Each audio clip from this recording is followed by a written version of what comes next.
예, 우리 팔복 말씀을 그냥 이렇게 쭉 보고 있습니다. 우리 처음 대면 예배 시작하면서 어떤 말씀을 좀 나눠야 될까 좀 어려운 시기라 하나님께서 복 주시기 원하시는 분이시다라는 거를 또 하나님께서 우리에게 주시려는 복이 뭔가 하는 거를 좀 나누면 좋겠다 싶어서 이렇게 시작을 했고, 좀 오늘 이제 의에 줄이고 목마른 자는 복이 있다라는 네 번째 복의 말씀으로 좀 함께 나누려고 합니다. 2002년도 6월 15일 대한민국 축구 대표팀의 감독 누구였는지 혹시 기억하십니까? 아시죠? 다 아시죠? 거스 히딩크 감독. 그분이 그 6월 15일 날 2002년 6월 15일 그 인터뷰 때 아주 유명한 명언을 하나 남겼습니다. 나는 아직도 배가 고프다. 이 얘기 아시죠? 16강전 이제 이탈리아와의 그 16강전을 앞두고 16강 이제 올라가서 하는 얘기였습니다. 나는 아직도 배가 고프다라고 얘기를 했을 때 그분이 인터뷰하면서 정말 먹을 게 필요하다라는 뜻으로 그런 얘기를 한 건 아니었겠지요. 승리에 대한 강한 열망, 또 강한 욕심, 승리에 대한 욕심, 이것이 이제 배가 고프다라는 말로 표현이 됐던 것이었습니다. 이 승리에 대한 배고픔, 즉 이 승리에 대한 열망과 욕심은 이 프로페셔널한 운동 선수들에게 있어서는 뭐 당연히 갖고 있어야 할 마음의 자세일 겁니다. 바로 그 승리에 대한 강한 열망과 욕심이 그들로 하여금 온 힘을 다하여 훈련하게 하고, 체력 훈련도 하고 뭐 기술 훈련도 하고 이렇게 훈련을 하여 좋은 결과를 만들어낼 수 있게 만드는 그 원동력이 되기 때문입니다. 운동선수에게 필요한 마음의 자세가 이러한 승리에 대한 배고픔, 나는 배고프다, 승리에 대한 이 배고픔이라면 우리 그리스도인들에게 반드시 가져야 할 마음의 자세, 우리가 가져야 할 배고픔이 있습니다. 그것이 오늘 함께 살펴보려는 의에 대한 배고픔입니다. 예수님께서 말씀하십니다. 의에 줄이고 목마른 자는 복이 있다. 의에 대하여 배고픈 자, 의에 대하여 갈증이 넘치는 자, 그가 복이 있다. 이렇게 말씀을 하십니다. 그리스도인이라면 당연히 갖고 있어야 할 굶주림과 갈증이 있는데 그것은 의에 대한 굶주림과 갈증이라는 것입니다. 근데 우리 예수 믿는 우리가 마땅히 줄이고 목말라야 할 그 의라는 게 뭐냐라는 거를 이제 조금 생각을 해보려고 하는데, 우리는 여러분 의라고 하면 어떤 게 생각이 먼저 딱 드십니까? 영어로는 righteousness 이렇게 얘기를 하죠. right, 옳은 것 이렇게 뭐 생각을 할 수 있을지 모르겠습니다. 그래서 옳고 그름 할 때 옳은 것, 혹은 이렇게 정의, 이런 것들을 우리가 의라는 말을 생각을 할 때, 딱 들을 때 먼저 생각나는 것일지 모르겠지만, 그런데 성경이 말하는 의는 사실은 그런 거랑은 조금 다릅니다. 우선 우리가 이렇게 줄이고 목말라야 할 그 의가 어떤 의여야 하냐면 하나님의 의를 먼저 봐야 되는데, 왜냐하면 의의 그 의로우심의 그 근원이 하나님이시기 때문에 그렇습니다. 그래서 이 하나님의 의라는 게 뭐냐? 그러니까 성경은 언제나 하나님은 의로우신 분이라고 이렇게 말씀을 하고 있는데, 이 하나님의 의로우심이 바로 복음이다라고 이제 바울은 얘기를 합니다. 로마서 1장 16절 17절 보시면 이렇게 돼 있죠. 내가 복음을 부끄러워하지 아니하노니 이 복음은 모든 믿는 자에게 구원을 주시는 하나님의 능력이 됨이라. 먼저는 유대인에게 그리고 헬라인에게로다. 복음에는 하나님의 의가 나타나서 믿음으로 믿음에 이르게 하나니 기록된 바 오직 의인은 믿음으로 말미암아 살리라 함과 같으니라. 이렇게 돼 있습니다. 그러니까 이게 쭉 풀어보면 이렇습니다. 복음은 모든 믿는 자에게 구원을 주시는 하나님의 능력입니다. 근데 이 하나님의 복음이 하나님의 능력, 모든 믿는 자에게 구원을 주시는 하나님의 능력이 되는 이유가 뭐냐면 복음에는 하나님의 의가 나타나 있기 때문에 그렇다, 이렇게 얘기를 하는 겁니다. 그러니까 결국 우리 믿는 자들에게 구원을 주시는 그 핵심적인 내용이 뭐냐면 하나님의 의가 우리에게 구원을 주신다, 이렇게 얘기를 해요. 하나님의 의가 우리에게 구원을 주신다. 왜 그렇죠? 그러니까 복음에 하나님의 의가 나타났는데 어떻게 나타났느냐? 로마서 3장 21절 22절이 이렇게 되어 있습니다. 이제는 율법 외에 하나님의 한 의가 나타났으니, 이렇게 되죠. 그러니까 복음에는 하나님의 의가 나타났다라고 얘기를 할 때 지금 그 의입니다. 하나님의 한 의가 나타났으니 율법과 선지자들에게 증거를 받은 것이라 곧 예수 그리스도를 믿음으로 말미암아 모든 믿는 자에게 미치는 하나님의 의, 차별이 없는 의, 이렇게 얘기를 합니다. 복음은 모든 믿는 자에게 구원을 주시는 하나님의 능력이다. 왜냐하면 복음에는 하나님의 의가 나타나기 때문인데, 그 하나님의 의가 어디에 나타나느냐? 어디에 나타난다고요? 예수 그리스도 안에 나타났다, 이 얘기죠. 하나님의 의가 예수 그리스도 안에 나타납니다. 근데 이 하나님의 의가 예수 그리스도 안에 어떻게 나타나느냐? 생각해 보십시오. 예수님은 누구시냐 할 때 육신을 입고 오신 하나님이십니다. 그렇죠? 우리가 그게 고백하는 겁니다. 예수님의 성육신이죠. 거룩하신 하나님이 육신을 입고 오신 분, 그분이 예수님입니다. 왜 거룩하신 하나님이 인간의 몸을 입고 이 땅에 오셨어야만 했느냐? 히브리서 4장 15절에 예수님에 대해서 이렇게 말씀을 하고 있습니다. 우리에게 있는 대제사장은, 이게 이제 예수님을 얘기를 하는 건데, 우리의 연약함을 동정하지 못하시리가 아니요 모든 일에 우리와 똑같이 시험을 받으신 이로되 죄는 없으시니라, 이렇게 얘기를 해요. 예수님은 우리의 연약함을 동정하지 못하실 리가 아니다, 이렇게 얘기를 해요. 여기서 동정한다라고 얘기를 하는 것은 우리가 생각하는 게 불쌍하게 여긴다 이런 것이 아니고 마음을 공유한다라는 뜻입니다. 그러니까 여러분, 우리의 삶이 얼마나 고달프고 괴롭습니까? 아까 우리 기도하는 중에도, 우리 집사님 기도하는 중에도 이 힘들고 어려운 우리의 삶을 이렇게 주님 앞에 토로를 하는데, 이 어려움과 괴로움을 예수님이 우리와 똑같이 연약한 육신을 입고 오셔서 우리가 겪는 어려움과 아픔과 괴로움이 무엇인지를 예수께서 다 겪으셨다. 그래서 우리의 아픔을 다 아신다, 이 얘기입니다. 그러니까 예수님께서 인간의 몸을 입고 오신 이유가 뭐냐? 우리를 경험하시고 우리와 마음을 함께 하시고 우리의 마음을 헤아리시고 우리와 동일한 존재가 되기 위하여 입고 오신 거란 말이죠, 육신을.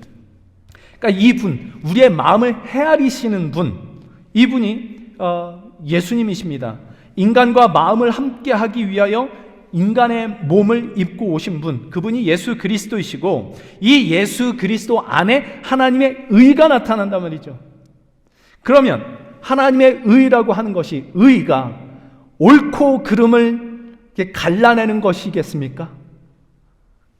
그렇지 않죠. 그러니까 하나님의 의라고 하는 것은 옳고 그른 것을 판단하시고 갈라내시고 이게 아니고, 인간의 마음을 헤아리시며 인간과 마음을 함께 하시는 분이시라는 뜻이 하나님은 의로우시다, 이렇게 얘기를 하는 겁니다. 그렇게 하여 범죄함으로 우리 이 하나님과의 관계가 깨진 우리 인간의 마음으로 찾아오시고, 그 깨진 관계, 하나님과의 깨졌던 관계를 회복하시기 위하여 이 땅에 오신 분, 그분이 예수 그리스도, 그 예수 그리스도 안에 하나님의 의가 그렇게 나타나는 겁니다. 우리의 마음을 헤아리시고 우리의 마음과 동행하시고 마음을 찾아오시는 분, 이것이 하나님의 의라는 것입니다. 그러니까 관계 회복을 위하여 우리를 찾아오사 우리의 모든 연약함과 우리의 모든 이 마음을 다 헤아리시고 우리와 마음을 함께 하심, 그것이 하나님의 의, 그 하나님의 의가 예수 그리스도 안에 나타났다, 이렇게 얘기를 하고 있는 거죠. 그러니 의에 줄이고 목마르다, 의에 줄이고 목마른 자가 복이 있다라고 얘기할 때 그 의가 뭐냐라고 할 때 가장 중요한 첫 번째 의미는 이거일 겁니다. 예수 그리스도로 줄이고 목마르다. 하나님의 의로 줄이고 목마른 자, 예수 그리스도로 줄이고 목마른 자, 그가 복이 있다고 합니다. 여러분, 예수 그리스도로 줄이고 목마르십니까? 자, 그런데 이 의란 말이 하나님께만 사용되지 않습니다. 사람에게도 사용됩니다. 사람에게도 의롭다, 이런 얘기가 사용이 됩니다. 성경에 보면. 그러니까 하나님께서 사람을 의롭다 하실 때가 있어요. 사람을 의롭다 칭한다. 그래서 우리 이거 흔히 하는 말로 뭐라 그러죠? 칭의. 많이 들어보셨죠? 칭의. 하나님께서 의롭다고 칭하신다 얘기입니다. 그러니까 하나님께서 사람을 의롭다고 칭하실 때가 있는데, 언제 사람을 의롭다고 칭하시느냐? 이게 이제 칭의, 그러면 여러분 이게 딱 따라서 떠오르는 말이 있지 않나요? 이신칭의, 그렇죠? 들어보셨죠? 이신칭의 무슨 뜻이죠? 이신, 믿음으로써, 칭의, 의롭다 칭함을 받는다 이거죠. 그래서 믿음으로 의롭다 칭함을 받습니다.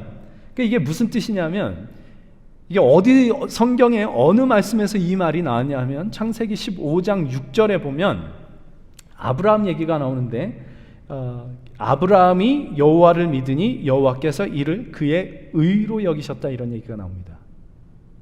아브라함이 믿으니, 여호와를 믿으니 여호와께서 이를 그의 의로 여기셨다.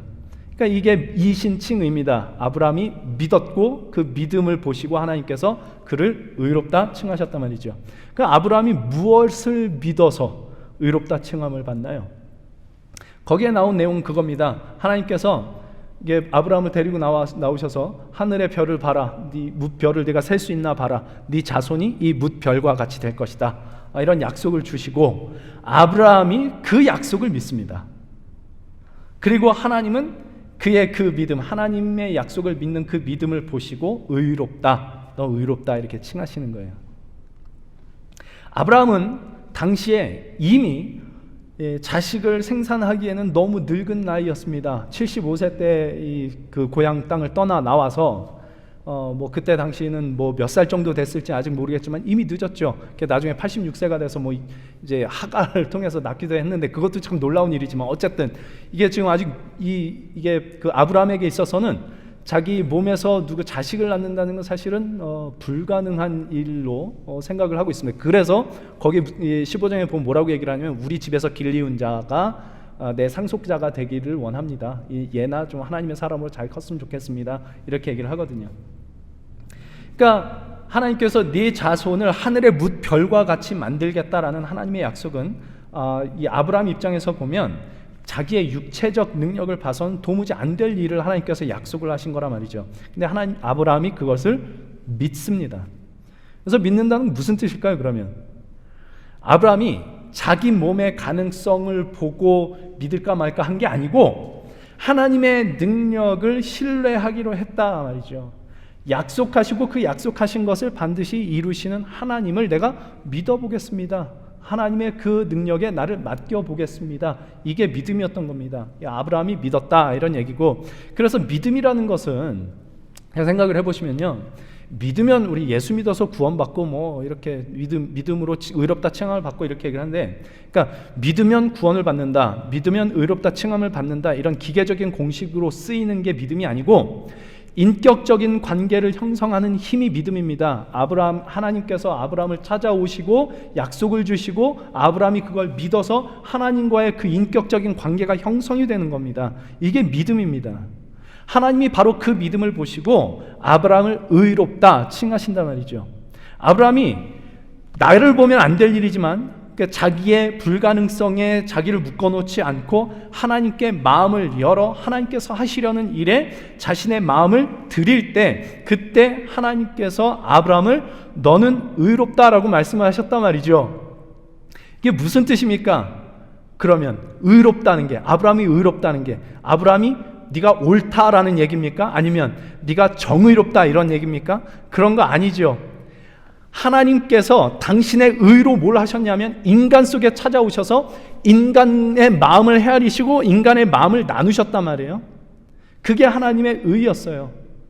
아브라함에게 의롭다라고 말씀하실 때 아브라함의 의는 뭐였냐면, 아브라함이 자기 자신에 묶여있지 않고 하나님께 자기를 드린 겁니다. 하나님의 마음에 자기의 마음을 묶은 겁니다. 그 관계를 형성한 거죠. 바른 관계. 그래서 제가 설교 때 종종 이 얘기를 했던 거 기억하실지 모르겠습니다. 성경에서 말하는 의로움이라고 하는 것은, 성경이 사람을 보고 의롭다라고 얘기를 하는 것은 뭐라고요? 그가 도덕적으로 흠이 없다라는 얘기가 아니라 하나님과의 관계가 바로 서 있는 자라라는 얘기죠. 이 얘기 했던 거 기억하실 겁니다. 그러니 하나님이 아브라함을 의롭다라고 말씀하신 건 네가 옳다라든가 너는 정의롭다 이런 얘기가 아니라, 네가 하나님을 믿으니, 네가 나를 신뢰하니, 네가 나의 마음에 이렇게 네 자신을 주었으니, 그러니 하나님께서 이렇게 말씀하는 거예요. 그러니 너는 의롭다, 너는 이제 나와 바른 관계에 있는 자다. 이걸 아브라함의 믿음을 보고 그렇게 말씀하신 거란 말이죠.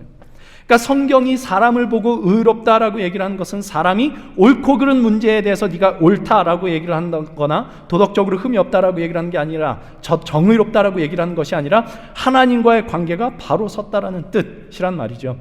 그 하나님과의 관계를 바르게 만드는 것이 뭐냐? 뭐죠? 믿음. 그래서 그 믿음이란 뭐냐면 내가 내 가능성에 나를 묶어놓는 것이 아니라 하나님께서 하실 일에 대해서 신뢰하고 하나님께 내 마음을 드리는 겁니다. 그리하여 하나님과의 관계가 바르게 되는 것, 이게 믿음이죠. 하나님을 향한 사람의 의로움이 거기서 나타나는 겁니다. 그 믿음으로부터. 이렇게 생각을 해보면 의에 줄이고 목이 마르다 라고 얘기를 할 때 그 의는 뭐가 또 될 수 있을까요? 믿음이 될 수 있겠죠. 성경에 종종 나옵니다. 나의 믿음 없는 것을 도우소서. 그렇죠. 우리에게 제일 큰 문제는 뭐냐면 코로나 바이러스가 문제가 아니고 돈이 없는 게 문제가 아니고 이런저런 문제가 아니고 믿음이 없는 게 문제인 거예요. 믿음에 줄이고 목마른 자 그에게 복이 있다, 이렇게 얘기를 하는 거란 말이죠. 하나님의 의로우심에 목마르고 줄인 자, 예수 그리스도께 대하여 줄이고 목마른 자, 그리고 그 하나님을, 그 주님을 믿는 그 믿음에 대하여 줄이고 목마른 자에게 복이 있다, 이렇게 얘기를 하는 거란 말이죠. 그럼 여러분 생각을 해보십시오. 여러분 하나님의 의에 대해서 배가 고프신가요?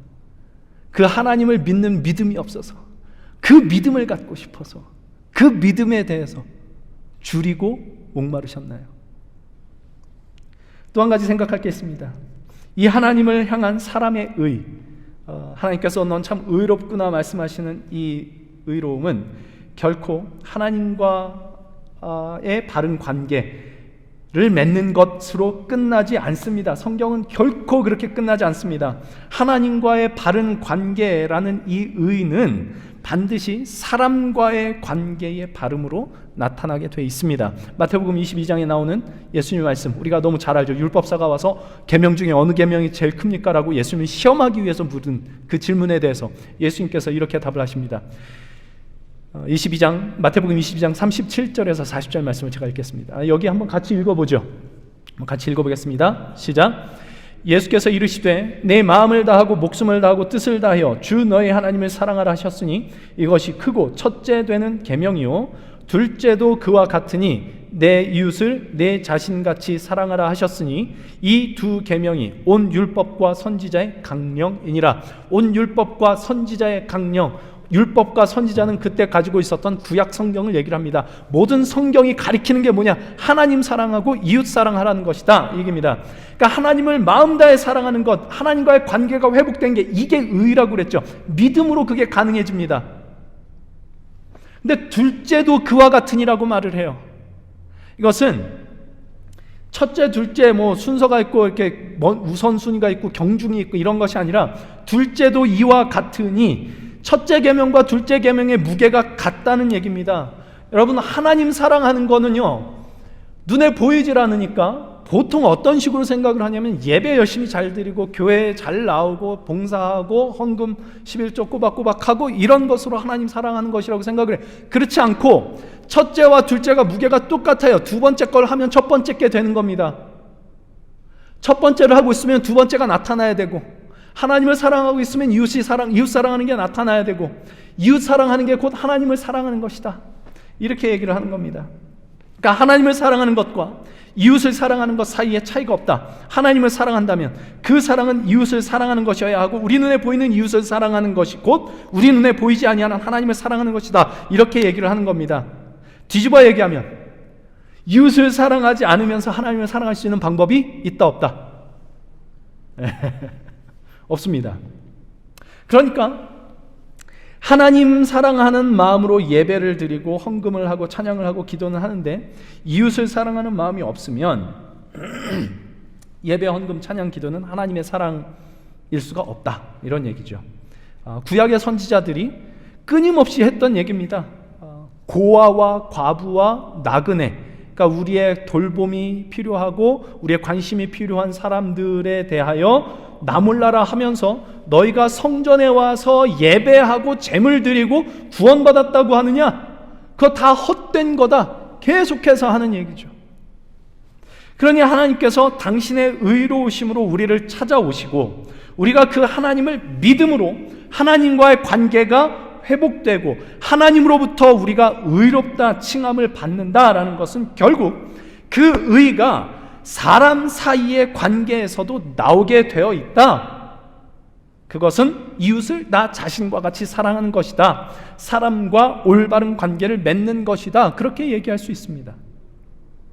그런데 이 사람과의 올바른 관계를 맺는다는 것이 사실은 쉽지가 않습니다. 이게 다들 내 맘 같으면 참 좋겠는데 내 맘 같지가 않아요. 사람들이 다 각자 개성이 있고 너무 다릅니다. 그래서 이 사람 사이의 바른 관계를 맺으려면 뭘 해야만 하냐면 상대의 마음을 이해하고 헤아리고 공감하려는 노력이 절대적으로 필요합니다. 이게 너무 힘든 거예요. 이것을 성경의 언어로 표현하면, 성경의 표현식으로 하면 대접받고자 하는 대로 대접하라 라고도 얘기를 하고, 네 이웃을 내 자신과 같이 사랑하라, 금방 읽었던 말씀처럼 그렇게도 얘기를 하고, 즐거워하는 자들과 함께 즐거워하고 마음을 공감하고 우는 자와 함께 울라, 마음을 같이하여 형제를 사랑하며 불쌍히 여기라. 수도 없이 나오죠, 이런 말씀들이. 왜냐하면 우리가 하나님과의 관계가 회복되고 하나님과의 관계가 바로 된다는 것은 이런 일을 빼놓고는 될 수가 없는 일이거든요. 이게 제가 복 얘기를 하려고 하는데 이게 자꾸 힘든 얘기를 하고 있는 것 같아서 죄송한데, 이게 진짜 복 얘기를 하려고 하는 겁니다. 그러니까 전부 이 성경에 나오는 이 얘기들이 그 상대의 마음을 헤아리는 것, 그 마음에 공감하고 그 마음과 함께하는 것, 그리하여 바른 관계를 맺어가라, 이런 얘기를 하는 거죠. 그게 의라고 하는 겁니다. 사람 사이에서 예수 믿는 자가 갖게 되는 의, 그 의. 이걸 누가 하셨습니까? 예수님께서 하셨다니까요. 처음에 아까 말씀드렸지 않습니까? 그리스도께서 이 땅에 오신 이유가 뭐냐? 우리의 마음을 헤아리시고 우리를 공감하시고 우리와 동행하시기 위하여 하늘 보좌 버리고 그 거룩하신 분이 이 죄인의 땅으로 오신 겁니다. 예수님께서 하셨죠. 그래서 하나님의 의도 그 예수 그리스도 안에서 나타났고, 예수 믿는 자를 의롭다, 하나님께서 의롭다 칭하시는 겁니다. 그래서 의에 줄이고 목마르다라는 이 말씀이 아주 중요한 또 다른 하나의 뜻은, 첫 번째는 뭐였냐? 하나님의 의에 대하여, 그러니까 예수 그리스도께 대하여 배고픈 것, 줄이고 목마른 것. 두 번째는 뭐죠? 믿음, 주를 신뢰하는 믿음에 대하여 줄이고 목마른 것. 또 하나는 이겁니다. 바른 관계에 대하여 줄이고 목마른 것이라고 이야기할 수 있습니다. 이게 원래 의라는 말이 가진 뜻입니다. 그러니까 관계의 올바름, 그러니까 히브리어로는 뭐 ጼ다카라고 얘기를 하고, 이게 헬라어로 와서는 그 ጼ다카를 번역하면 이게 디카요시네라고 하는 헬라어로 이제 번역이 되는데, 이 단어들이 갖고 있는 뜻이 다 그겁니다. 관계의 올바름. 어떤 관계? 하나님과 나와의 관계, 인간과 인간 사이의 관계, 이게 올바르게 될 때 이게 의라고 얘기를 한단 말이에요. 그래서 하나님의 의는 예수 그리스도를 우리에게 보내심으로 우리의 관계를 회복하시,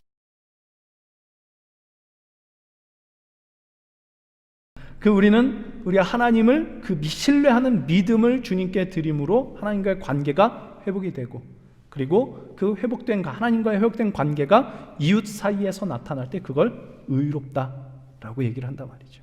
바른 관계가 될 때. 그러면 이제 우리 삶 가운데 구체적으로 이렇게 물어볼 수 있을 겁니다. 우리 신앙을 가지고 우리가 정말 예수 그리스도께 대하여 배고픈가?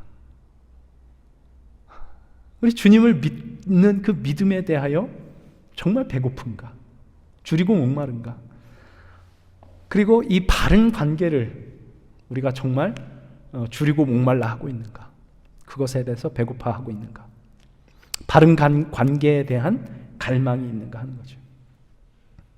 여러분, 그런 게 있으신가요? 가장 우선되는 건 물론 우리 하나님과의 관계여야 될 겁니다. 근데 이제 금방 계속해서 말씀드리는 것처럼 이 하나님과의 관계가 구체적으로 드러나는 자리는 사랑과의 관계에서 나타나거든요. 그래서 이제 그 생각을 좀 같이 좀 나눠보려고 하는데, 이 얘기를 한번 들어보십시오. 며칠 전에 제가 제 아들에게 굉장히 화를 냈습니다. 심하게 화를 냈습니다. 처음에 별거 아닌 걸로 시작을 했는데 굉장히 큰 화가 우리 찬영이에게 미쳤죠. 제 아내가 커스코에서 아이스크림 그 이름이 뭐더라? 하여튼 이 아이스크림 바 16개 들어있는 박스를 이제 사가다가 그 냉동실에 넣어놨습니다. 근데 이틀 만인가 이게 다 없어진 거예요. 찬영이가 이렇게 보니까 없으니까 이거 누가 다 먹었냐, 이제 이렇게 시작이 된 겁니다. 그래서 이거 하미가 그런 거다 분명히, 이제 제 동생을 이렇게 suspicious 합니다. 그러다 보니까 하미가 처음에 아니라고 막 그러다가 나중에 냉동실에서 이렇게 다른 음식들 뒤에 이렇게 숨겨놓은 거예요, 3개를. 그걸 이렇게 꺼내왔어요. 그랬더니 찬영이가 욕심쟁이라고 그러면서 그럼 3개 남았으면 그 나머지는 다 어디 갔냐, 네가 다 먹은 거 아니냐, 또 막 하면 안 먹었다고 그러니까 얘가 liar 그러는 거예요. 또 그러면서 얘는 또 하미는 막 그 와중에 이제 그러다가 결국엔 또 울고 뭐 이런 일이 벌어졌습니다. 그래서 제가 찬영이한테 야, 그러지 좀 마라. 그러지 뭘 그러지 말라는 거예요? 뭘 그러지 말라는 거냐? 그러는 거예요. 그래서 야, 네 그거 누가 먹었는지 네가 알아서 뭐 하려고 그러냐? 그거 먹은 사람 비난하고 싸우려고 그러는 거냐? 그거 알고 싶은 이유가 뭐냐? 그랬더니 얘가 하는 얘기가 그냥 알고 싶대요.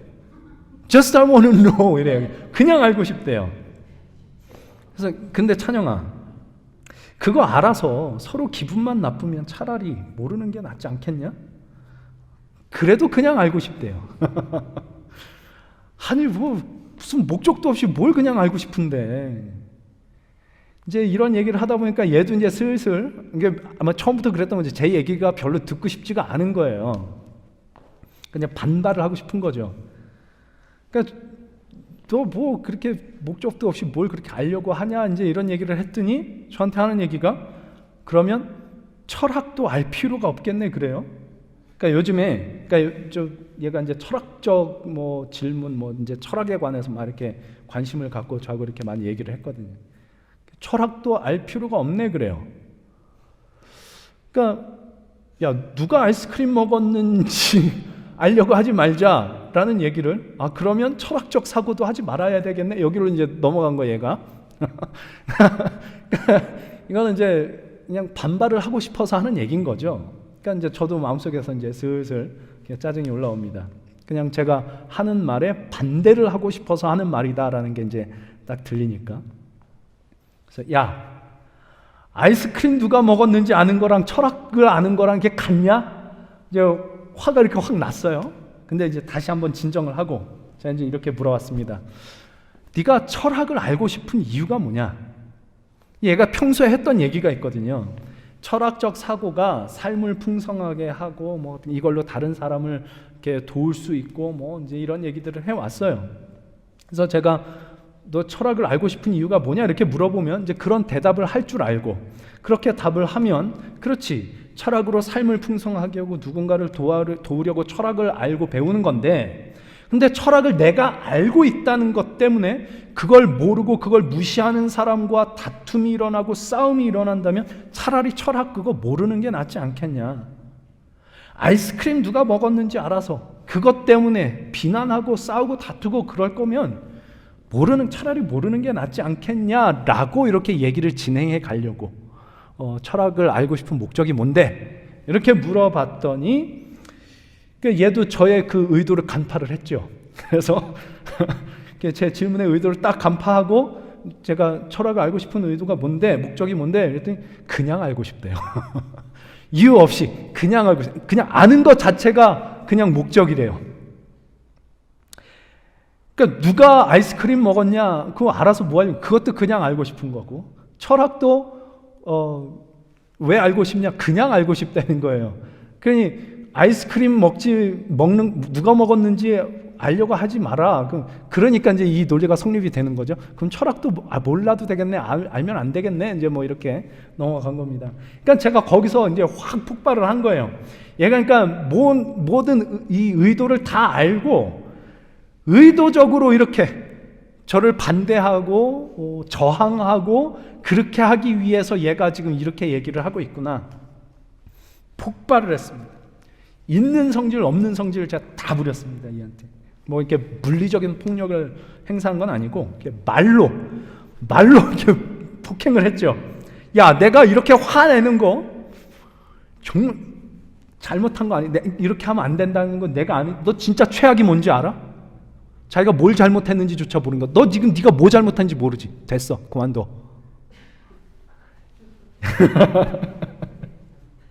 정말 유치하게 제가 그렇게 있는 성질 없는 성질 다 부리면서 이제 그렇게 말을 했습니다. 결과는 어땠을까요? 얘가 아버지, 제가 잘못했습니다. 죽을 죄를 졌습니다. 이랬을까요? 결코 그러지 않죠. 문을 팍 닫고 울면서 지방을 소리를 빽 지르는 겁니다. 저는 이제 그때 제 아내 데리러 가야 되는 시간이 돼서 이제 나왔습니다. 차를 타고 가면서 이제 곰곰이 생각을 해보는 거죠. 내가 그렇게 화를 낸 이유가 뭘까? 사람이 화나는 건 이게 뭐 자연스러운 감정입니다. 화나게 하는 일들이 있는데 어떻게 화라는 감정이 들지 않겠어요? 화가 나는 이 감정은 자연스러운 감정이죠. 근데 화가 나는 것 자체는 잘못이 아닌데 그 화를, 그 분노를 어떻게 꺼내놓는가, 이건 이제 좀 문제가 됩니다. 예전에 제가 그런 말씀을 드린 적이 있는데, 우리가 욱하는 성격이 있지 않습니까? 사람마다 욱하는 성격 없는 사람 없다고 그러는데, 이 욱하는 사람하고 그 욱함을 당하는 사람 사이는 늘 권력 관계에 있다고 그래요. 그러니까 둘 다 속상해요. 이제 얘기를 하다 보면 막 의견이 안 맞고 뭐 그러니까 둘 다 속상해요. 근데 이거를 욱 하면서 이렇게 표현할 수 있는 사람은 권력 관계에서 위에 있는 사람이 그렇게 하지, 밑에 있는 사람은 욱 못 한다는 거예요. 그죠? 그러니까 쉽게 얘기하면 우리가 욱할 때는 욱 해도 될 만한 사람한테 한다는 거죠. 이렇게 공감이 확 되세요? 그러니까 이게 생각해 보면 굉장히 비겁한 짓입니다. 근데 생각해 보면 제가 했던 게 그거였거든요. 저도 속상하고 찬영이도 지금 속상해요. 그러니까 누가 옳으냐 그르냐 이걸 떠나서 둘 다 마음이 지금 상해 있는 상태인데 저는 찬영이한테 화를 낼 수가 있었고, 그러니까 시간이 좀 지나면 이제 모르겠지만 아직까지는 제가 제 아들보다는 힘이 좀 세거든요. 그죠? 찬영이는 화가 나도 참아야 돼요. 왜요? 약하니까. 그러니까 저는 힘으로라도 이렇게 애를 눌러서 제 말을 좀 듣게 하고 싶었던 겁니다. 그러니까 차 타고 가면서 이제 그런 생각들을 이렇게 쭉 하다 보니까 너무 부끄러운 거예요. 성경을 읽으면서 또 뭐 지난주 같은 경우는 이제 우리 온유한 자에게 복이 있다 뭐 이 말씀하면서 우리 이제 시를 같이 나눴지 않습니까? 그 김수영 시인의 뭐 고궁을 나오면서라는 이 시도 좀 나누고 그 시도 생각나고, 이번 주는 의에 줄이고 목마른 자가 복이 있다라고 하는데, 그러니까 이제 이 생각이 이제 이렇게 좀 정리가 될 때쯤이었어요. 의에 줄이고 목마르다는 게 하나님의 의에 대해서 목마르고 줄인 자, 예수 그리스도를 배고파하는 자, 그리고 그 주님을 향한 그 믿음이 나에게 이렇게 배고픔으로 오는 자, 그에게 복이 있다. 이런 생각들을 쭉 하고 있는데, 근데 지금 찬영이 하고 일어난 일을 딱 보니까 내가 예수 그리스도에 목마른 게 아니고 믿음에 목마른 게 아니고, 야, 내가 정말 배고픈 게 뭐였지? 내가 정말 줄인 거 뭐였지? 그러니까 결국 제가 배고팠던 거는 하나님과의 바른 관계, 예수 그리스도로 인한 하나님과의 바른 관계, 그리고 하나님과의 그 바른 관계로부터 나오는 사람과의 바른 관계가 아니라 사람에게 듣는 칭찬, 사람에게 듣는 인정, 제 아들에게 인정받는 것, 아빠가 맞아요, 이 얘기를 듣고 싶었던 거예요. 제가 얼마나 유치해요. 그거에 내가 배가 고파 있었던 거구나. 그런 생각이 들었습니다. 그런 생각과 동시에 든 생각이 뭐냐? 야, 인간이 참 연약하다. 그런 생각이 들었어요. 어쩜 이렇게 자기 의에 쉽게 넘어가고 분노의 감정을 이기지 못하고 이렇게 쉽게 넘어질 수가 있냐? 인간 참 연약하다. 그런 생각이 들었는데 퍼뜩 다른 생각이 하나 들었습니다. 이게 어느 목사님이 설교 가운데 했던 이야기인데, 이런 건 사실은 인간이 약하기 때문에 일어나는 일이 아니라 오히려 인간이 너무 강해서 일어나는 일이라는 겁니다. 사도 바울이요, 자기에게 있는 육체의 가시를 떠나게 해달라고 하나님께 3번 간구를 했다고 그러죠. 3번만 간구했겠습니까? 많이 했을 겁니다. 그러니까 상징적으로 3번이라고 얘기를 했지. 그러니까 이 육체의 가시가 뭐였냐, 이거는 뭐 정확하게 모르지만 어쨌든 이제 뭐 어떤 질병을 갖고 있었던 것 같아요. 몸을 힘들게 하는. 근데 이걸 떠나게 해달라고 하나님께 구합니다. 그때 하나님께서 주신 답 혹시 기억하십니까? 내 은혜가 내게 족하다. 내 능력이 약한 데서 온전하여지기 때문이다. 그러니까 우리가 진짜로 약하면 하나님이 일을 하세요. 진짜 약해서 하나님을 의지할 수밖에 없습니다. 이러면 하나님이 일을 하세요. 우리가 진짜로 약하면 하나님이 일을 그렇게 하시는데 약하질 않은 거예요. 너무 강해. 내 감정이 너무 강하고 내 성격이 너무 강하고 내 고집이 너무 강하니까, 그러니까 하나님이 일을 못 하시는 겁니다. 내가 너무 강하고 완고하고 고집 세니까, 그러니까 바른 관계가 되고 싶은 마음이 그래서 없습니다. 내가 너무 세서 바른 관계에 대한 배고픔이 없어요. 바른 관계 말고 그냥 내가 옳다고 인정이 됐으면 좋겠지, 바른 관계를 맺고 싶은 데에 대한 배고픔이 없습니다. 얘는 그냥 내 말이나 좀 잘 들었으면 좋겠다 이런 생각하지, 바른 관계가 되고 싶은 생각이 있었다면 제가 찬영이에게 그렇게 할 수가 없었겠죠. 그러니 말을 안 들으면 화만 나는 겁니다. 저는 제가 요즘에 뭐 이렇게 꼰대라고 그러죠.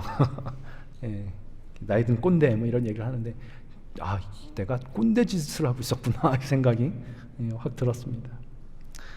여러분, 배가 고프다라고 하는 것, 그러니까 줄이고 목마르다라는 것은 약하다는 겁니다. 자기의 진정한 약함을 인정하는 겁니다. 너무 약해서, 진짜 너무 약해서 하나님께서 해주시지 않으면 안 된다고 매달릴 수밖에 없는 거예요. 이게 배고픔이고 줄임이고 목마름이에요. 그게 배고픈 겁니다. 제가 아들에게 그렇게 화를 쏟은 것은 제가 약해서 유혹에 넘어가서 그런 게 아니고 내가 너무 강해서였던 겁니다. 그러니 하나님이 아무것도 못하시죠. 예수께서 이렇게 들어오셔야 되는데 들어오실 수가 없는 겁니다. 내가 이렇게 내 나로 너무 이렇게 꽉 채워놓고 있어서 내 자아가 완강하게 막고 있습니다. 그럼 틀림없습니다. 관계는 다 깨지게 되어 있습니다. 이제 차 안에서 그런 생각들 이렇게 쭉 생각하다 보니까 저의 연약함, 진짜 연약함이 뭔가라는 거를 이제 인정을 하고, 진짜 약한 자가 되자 이제 의에 대한 배고픔이 이제 생기는 겁니다. 그러니까 이 아들과의 관계 이렇게 가면 안 된다. 이런 생각이 들기 시작을 했습니다. 아들과의 그 바른 관계에 대한 배고픔 갖게 됐습니다. 그때 하나님께서 제 안에 일을 하기 시작을 합니다. 그래서 제가 아들에게 용서를 구하고 아들에게 용서를 관계가 그 회복이 되기 시작을 합니다. 자, 이렇게 문자를 보냈어요. 야, 내가 누구한테도 화를 낼 수 있는 그런 권리를 가진 사람이 아닌데, 그거 내가 다 아는데 내가 그만 너한테 그렇게 해버리고 말았다. 미안하다. 이렇게 문자를 보내고, 근데 이제 한 번에는 안 됐죠, 당연히. 지금 진짜 그날 정말 무섭게 화를 냈거든요, 제가. 그냥 다음 날쯤 되니까 이제 풀렸습니다, 찬영이가. 그러니까 제가 그동안 제 아들하고 사이가 꽤 괜찮았어요. 꽤 괜찮았는데, 그런데도 그 일 있고 나니까 이게 한 번에 제가 사과했다고 해서 이렇게 한 번에 풀리고 그러지 않습니다. 그러니 여러분 생각을 해보십시오. 여러분 마음속에 불편한 사람들, 관계가 어그러진 관계, 깨진 것들, 이게 오래되었을수록 이게 회복되는데 시간이 얼마나 걸릴까요? 평생 걸릴지도 모릅니다. 정말 뭐 몇 달, 몇 년 걸릴지 모르죠. 문제는요, 진짜 문제는 뭐냐면 근데 이게 얼만큼 걸리냐가 문제가 아니라 우리 마음속에 정말 그 관계를 바르게 하고 싶은 마음이 있는가 하는 겁니다. 예수 그리스도로 줄이고 믿음에 목마른 그 목마름이 있는가, 바른 관계에 대한 갈망이 있는가 하는 것입니다.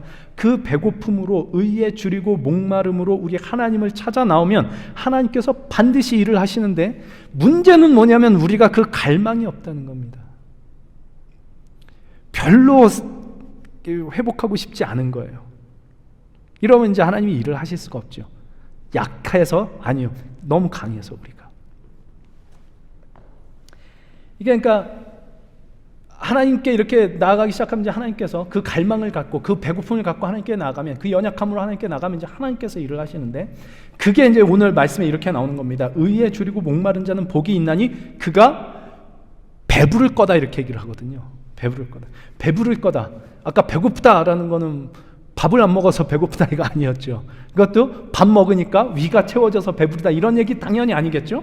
히딩크 감독은 승리에 대한 갈망이 그렇게 컸습니다. 승리에 대해서 배가 고팠습니다. 그러자 승리에 대한 그 강한 열망과 욕심이 이 히딩크에게 배를 채워주는데 뭘로 채워주느냐? 승리로 채워주죠. 그때 우리 생각나시죠? 전무후무하게 월드컵 4강을 들어갔다는 거 아닙니까? 내가 아직도 배고프다. 그래서 그러니까 의에 줄이고 목마른 자를 하나님께서 배부르게 하실 때 무엇으로 배부르게 하실까요? 의에 줄이고 목마르니까 의로 배부르게 하시겠죠. 예수 그리스도로 배고프면 하나님께서 예수 그리스도로 배부르게 하실 겁니다. 믿음으로 우리가 배고파하면 믿음으로 배부르게 하실 겁니다. 바른 관계에 대해서 배고파하면 바른 관계로 배부르게 하실 겁니다. 문제는 뭐냐? 배고파하질 않는다는 거죠. 그러니까 그 줄임과 목마름이 우리 예수 그리스도 안에 드러내신 하나님의 의를 갈망하게 하며, 그리스도 예수를 더 이렇게, 그러니까 하나님의 의가 예수 그리스도 안에 나타났지 않습니까? 예수 그리스도를 더 갈망하게 하고, 그 하나님의 의로우심 안에서, 하나님의 의로우심은 뭐라고요? 옳고 그른 걸 따지는 거? 네가 옳고 네가 그르다 이거 따지는 게 이게 하나님의 의가 아니라고요. 그거 안 하고 그냥 우리를 마음으로 다 받아주시기 위해서 이 땅에 오신 예수 그리스도, 그가 하나님의 의라니까요. 그러니 그 옳고 그름을 따지는 하나님의 의로움이 아니라 나를 위해서라면 무엇이든 다 할 수 있다라고 말씀하시는 그 의로우심, 그 증거이신 예수 그리스도 안에서 우리가 하나님과 우리 사이의 관계도 회복되고 사람과의 관계도 회복되는 일들이 하나님의 의를, 예수 그리스도를 배고파하고 그 믿음을 배고파하고 바른 관계를 배고파하는 그 배고픔으로부터 나오게 된단 말이죠. 그러니까 그 줄임과 목마름이 예수 그리스도 안에서 내 능력이 아닌, 내 힘이 아닌, 내 가능성이 아닌 하나님의 가능성에 나를 맡김으로 하나님께서 너 참 의롭구나, 너 나하고 관계가 바르구나, 이거면 되는 겁니다. 이제 하나님과의 관계가 바라지면 되는 겁니다. 그 믿음을 갈망하게 되고 그 믿음이 하나님께서 의롭다 인정하시는 자로 만들어 사람과의 관계도 회복하는 곳으로, 회복하는 자리로 하나님께서 그 일을 하실 거란 말이죠. 예수님을 믿는다라는 게 무슨 뜻이냐 여러분? 예수님을 믿으면 천국 가는 공식을 따내는 게 아니고 예수님 아니면 저는 가망 없습니다잖아요. 하나님의 능력이어야만 내가 구원 얻을 수 있습니다잖아요. 우리가 인생을 살아가는 모든 문제에 있어서도 내 힘 말고 하나님이 일하셔야 됩니다. 이게 믿음이고 이게 예수님을 믿는다라는 뜻입니다. 그렇게 하나님의 의를 우리가 배고파하고 그리하여 하나님께서 우리에게 하나님의 의로 채워주실 때, 하나님의 의로 우리가 배불러질 때 비로소 우리는 그리스도 예수께서 우리 죄인의 자리로 찾아오셔서 우리의 삶과 마음과 모든 생각을 다 헤아리시고 공감하시고 나와 함께 하신 그 자체로 나에게 크신 위로와 힘이 되어주신 것과 같이 내가 누군가의 마음을 헤아리고 그를 공감하고 그와 함께 함으로 관계를 바르게 세워갈 수 있는 길이 거기서 열리게 되는 겁니다. 그러니까 이 말씀을 준비하면서 생각난 찬양, 아까 우리 함께 찬양했습니다마는 하나님께서 당신을 통해 메마른 땅에 샘물 나게 하시기를, 그죠? 그러니까 이거 당신을이라는 거를 우리로 바꿔서 이제 제가 한번 읽어보겠습니다.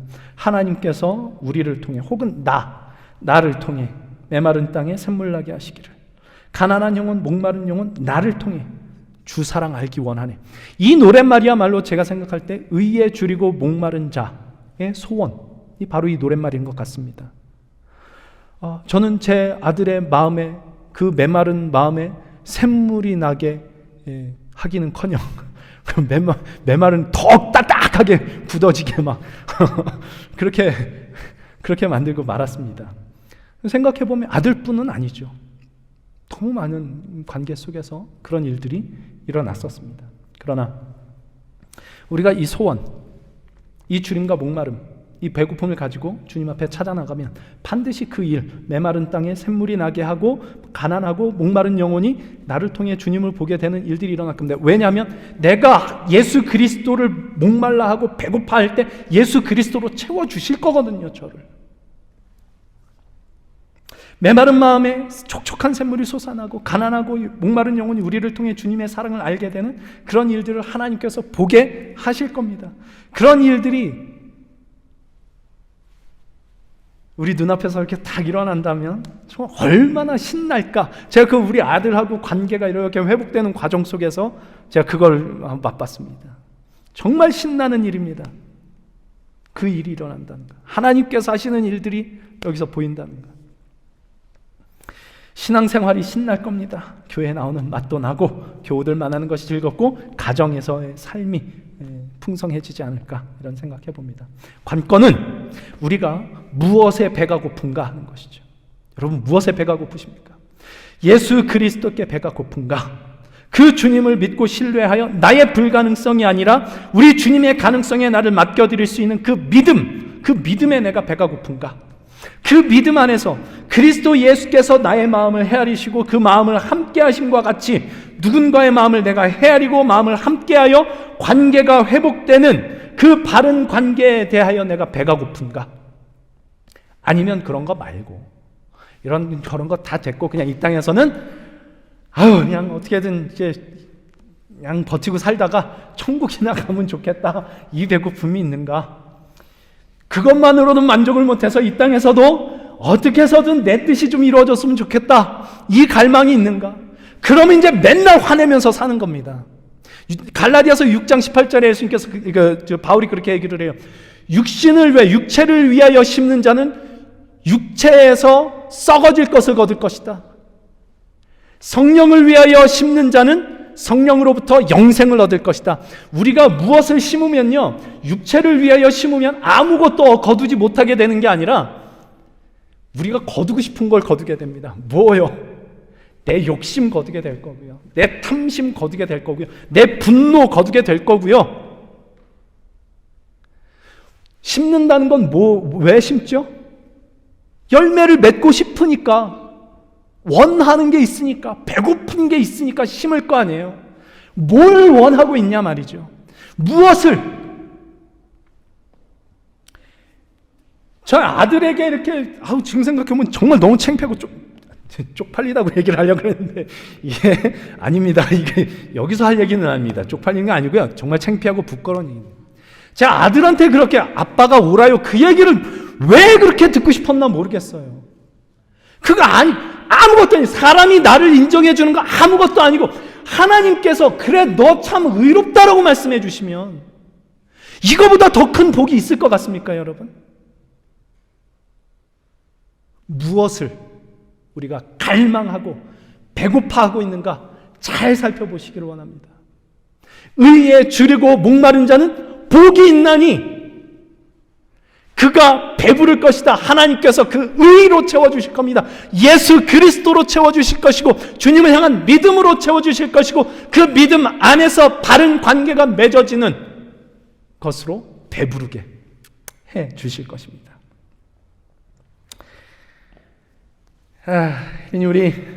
우리 삶과 신앙이 진실로 주님께서 우리에게 원하시는 그 의에 주리고 목마른 그런 삶이 됐으면 좋겠고, 하나님께서 당신의 의로 예수 그리스도로 그분을 향한 믿음으로 배부르게 하시고 또 모든 바른 관계로 배부르게 하시는 그 복을 우리가 좀 누리는 그런 삶이 됐으면 좋겠습니다. 그리고 그리하여 우리 때문에 가정이, 교회가, 사회가 조금 더 즐겁고 살맛 나는 그런 곳이 되면, 그러니까 이제 우리 때문에라는 건 각자 적용을 해야 될 겁니다. 나 때문에 좀 더 맛나는 그런 내 가정, 좀 더 맛나는 그런 우리 교회, 이런 일이 좀 있으면 좋겠다, 이런 생각을 해봅니다. 메마른 땅에 샘물이 나고 가난하고 목마른 영혼이 나를 통해 주님의 사랑으로 채워지게 되는 그런 저와 여러분의 삶이 되기를, 그리고 그런 우리 갈보리 공동체 될 수 있기를 주님의 이름으로 간절히 소망합니다.